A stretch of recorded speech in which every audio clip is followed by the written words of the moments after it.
Good morning, students. So today the main topic of our discussion regarding the syllabus of class 8 in biology, that is the conservation of biodiversity. So let's have a look what are the out and out concepts of this chapter. So here first I am just starting from the basic definition of these two terms, that is conservation and biodiversity.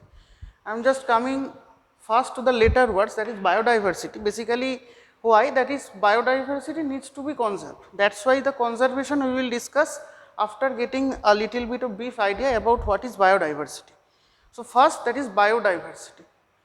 So itself the biodiversity, if you look at the term, that has two parts.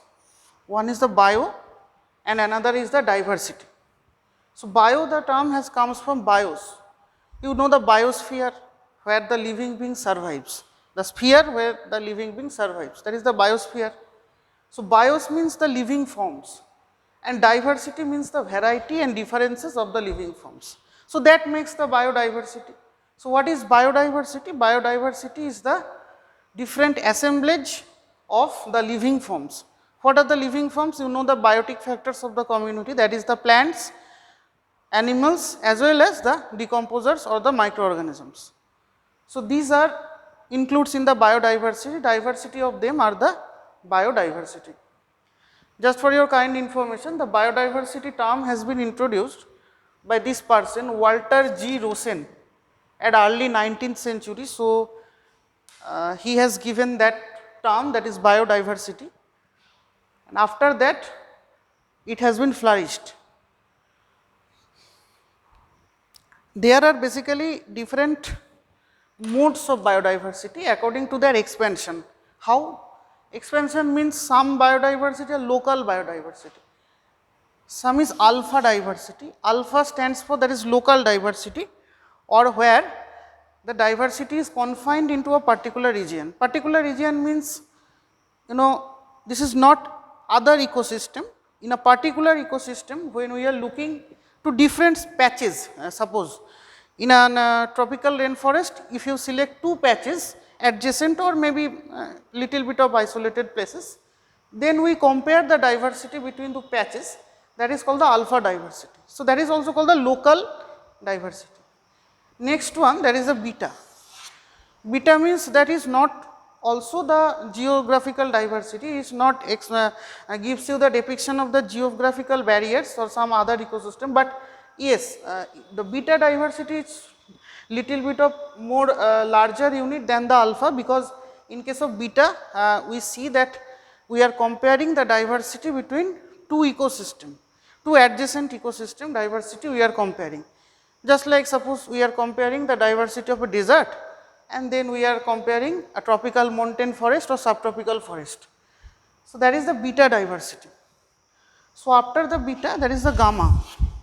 Gamma is little bit of bigger unit than the beta diversity, and basically gamma diversity is called also the geographical diversity, when we are actually divides that particular ecosystem in different geographical region and we compare the diversity, that is called the gamma diversity.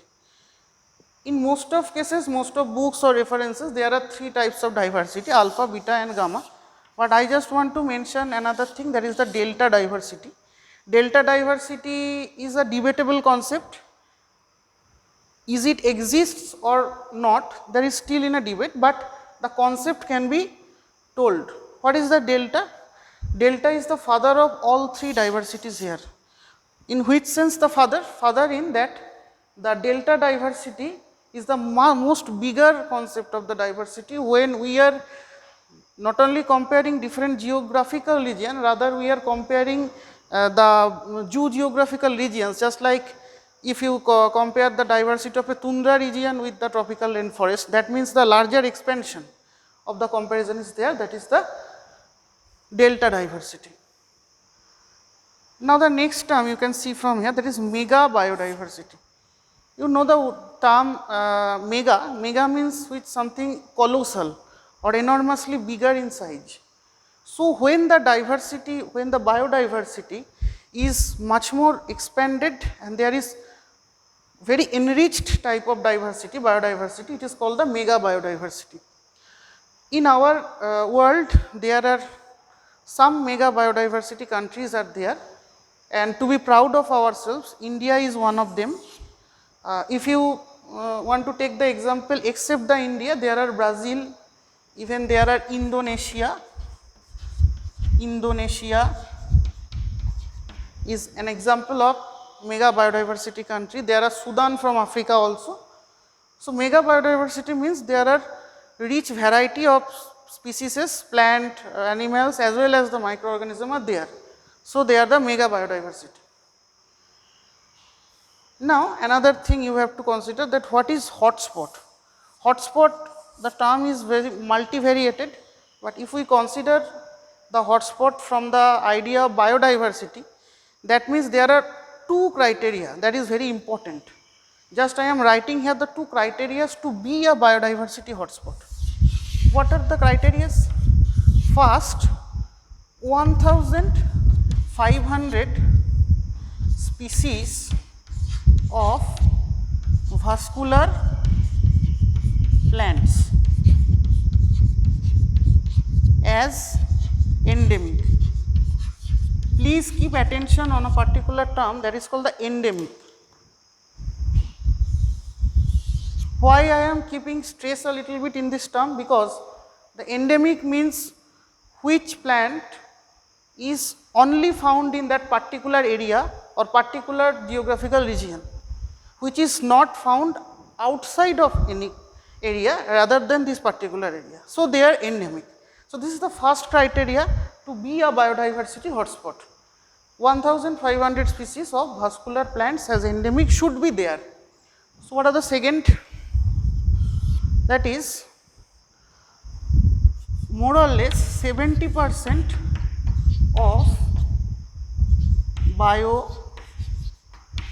biodiversity will be lost.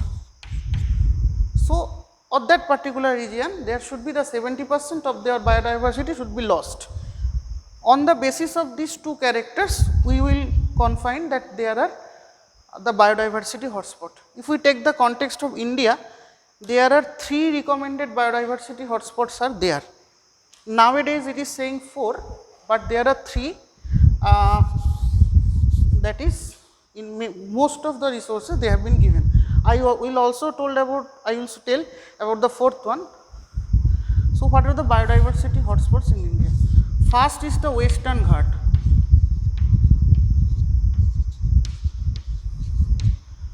Second, Eastern Himalaya.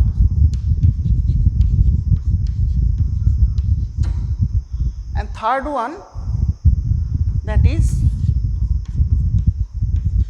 Indo-Burma. So, these 3 are the biodiversity hotspot from India. And some references nowadays specifically, they have been also told about the 4th one as a biodiversity hotspot. It is in little bit of the side of Sri Lanka and in the Kerala coast. The 4th one is the succulent Karoo.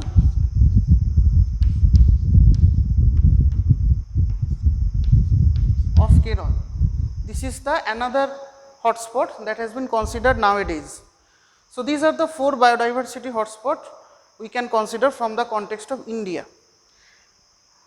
If you take the global picture, there are 38 total number of hotspots are in the world, and among the 38 there are 4 consist in India. So, this is about the biodiversity hotspots. So, let us proceed.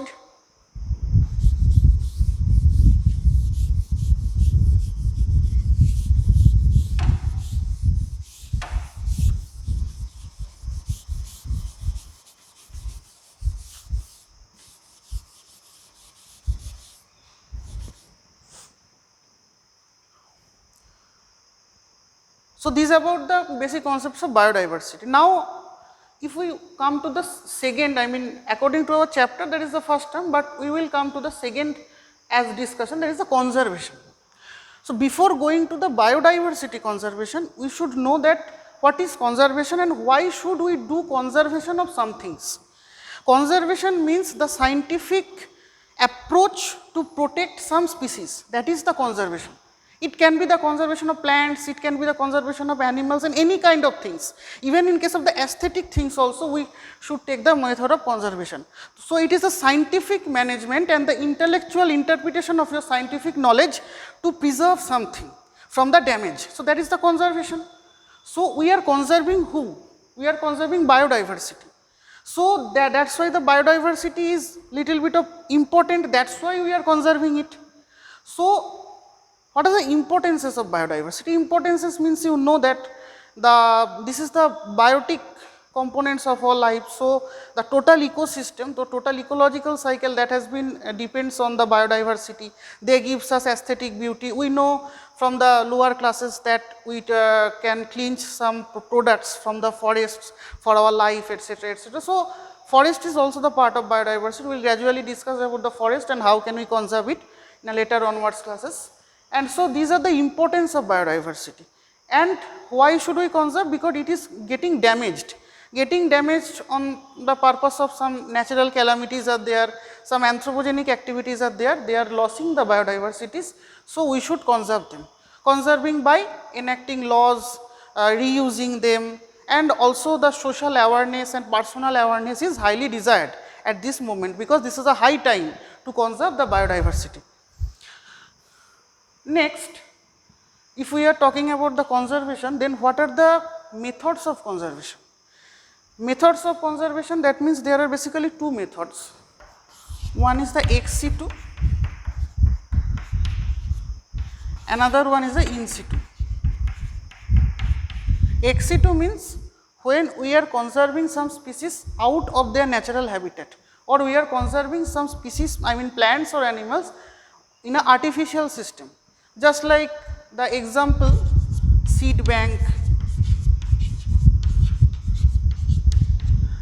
sperm bank,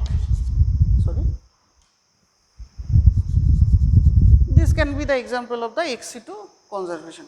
Even in the zoos and botanical gardens,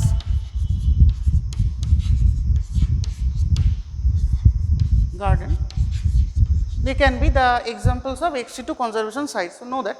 And in situ means when we are conserving some diverse, I mean animals or plants in their own natural habitat.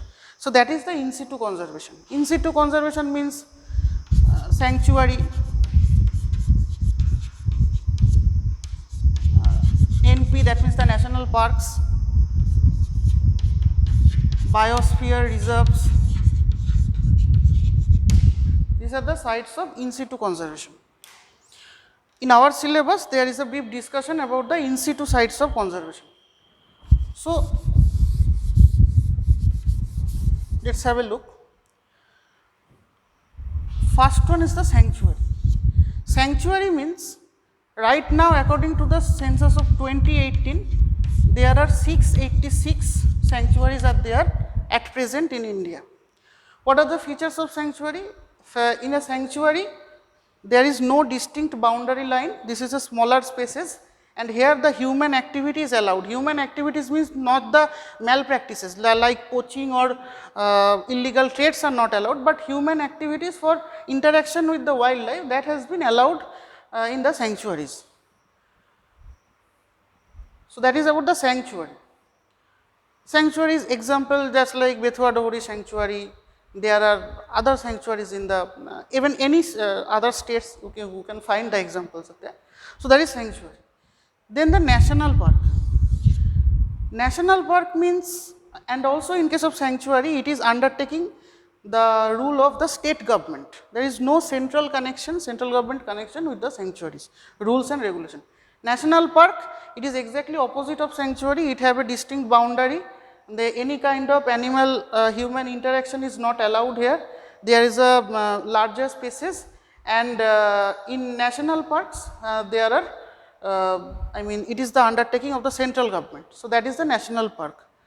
So, the total number of the national park in the right now in our India, that is 104 according to the latest data.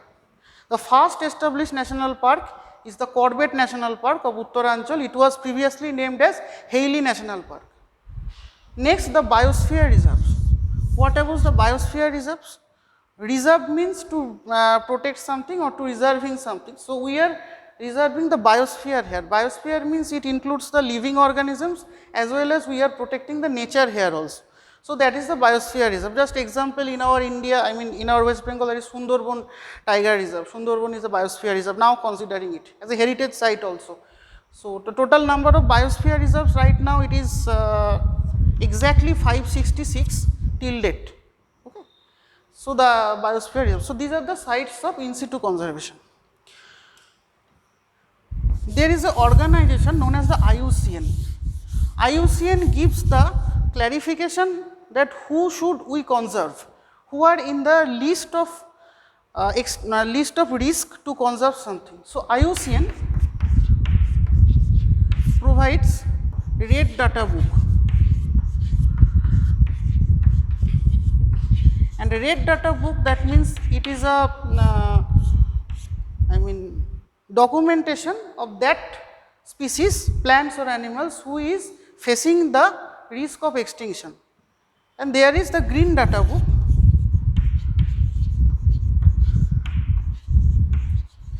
They are in the safer level above the red data book status. So, what are the status according to the IUCN? Now, look at the statuses. First, they have told that EX. EX means who is extinct in the from the world. It can be domestic, it can be wild also. Next status is the EW, extinct from wild. Third status, that is we can say that is CR, that means the critically endangered. Fourth status, that is EN, that means they are endangered. Fifth status, VU, they are vulnerable. So, they are also facing a high risk of extinction, but not like the endangered. Actually we are just assembling the category from the most severe to the less severe. I mean, extinct means they have already gone from the world, then extinct in wild, a little bit of they are still found, but they are not found in a wild category. So, vulnerable, after the vulnerable there is NT. NT means nearly threatened. They have not facing that kind of risk like endangered or other category, but they are nearly threatened. They can be threatened in future also. Next one, that is LC or least concern. We are not giving them as a concerned list. So, they are least concerned. Other can be DD. DD means the data deficient. From this type of organisms, the data is not deficient to give them a status. And the last one, that is NE. NE means not evaluated. We should not, we don't need to evaluate their population because they are in a sufficient number in our ecosystem. So, that is the conservation status according to the IUCN. IUCN means the International Union on Conservation of Nature and Natural Resources. We will gradually discuss on the abbreviations are important from these chapters also. So, these are some conservation statuses. So, there are some examples, we will gradually discuss the examples of each category in next for onwards classes.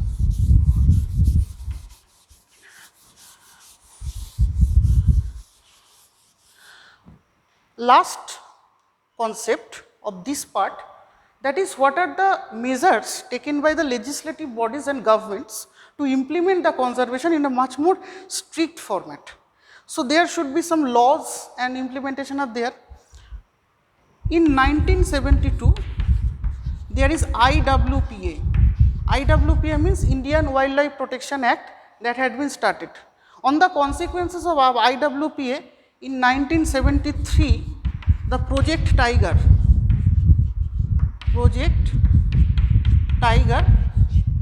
had been started. Not only Project Tiger, afterwards Project Hangul, the Giri Lion project,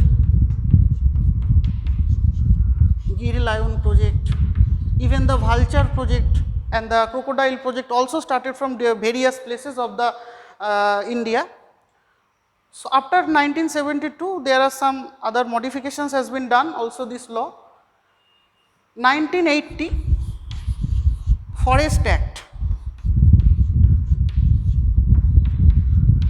also it has been amended on 1988. The same thing on the Forest Act, there have been some modifications on the set of rules, that is why it has been amended second time. 1981, that is the Air Act on the air pollution. 1974, that is the Water Act to conserve the groundwater.